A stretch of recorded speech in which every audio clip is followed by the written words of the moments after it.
सानी कुछ नहीं पूछल चढ़ली जवानी में नए लहंगवा फाटल पड़ल परेशानी में चिकन ढोलिया दिखाई के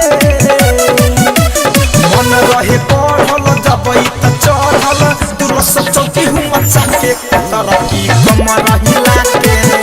पतर की कमर हिला के अरे मन रहे पढ़ल जबई त चढ़ल दुरस चौकी हुआ चाके पतर की कमर हिला के पतर की कमर हिला के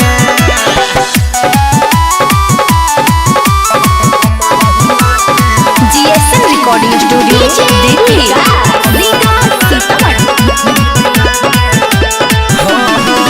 नहमरी पटमरी छुबले बा देख के नची जाऊ देखवले बा अरे भाई नमरी पटमरी छुबले बा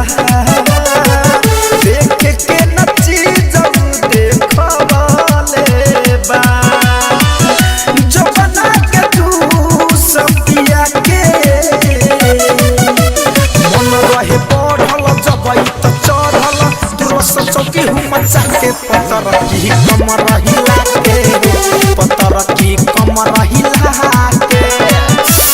मन रहे पढ़ल जबई त चढ़ल दुरस चौकी हुआ चाके पतर की कमर हिला के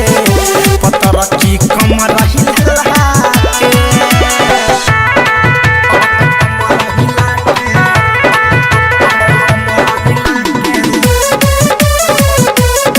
music by Gaurav Roshan DJ Vikas Riga Sitamarhi Biraj Bihari के महल बाटे रे परमत गिरी के कटल गाल बाटे रे अरे सच कहत यार प्रजापति चंदन के महल बाटे रे परमत गिरी के कटल गाल बाटे रे धनंजय के गाना बजाई के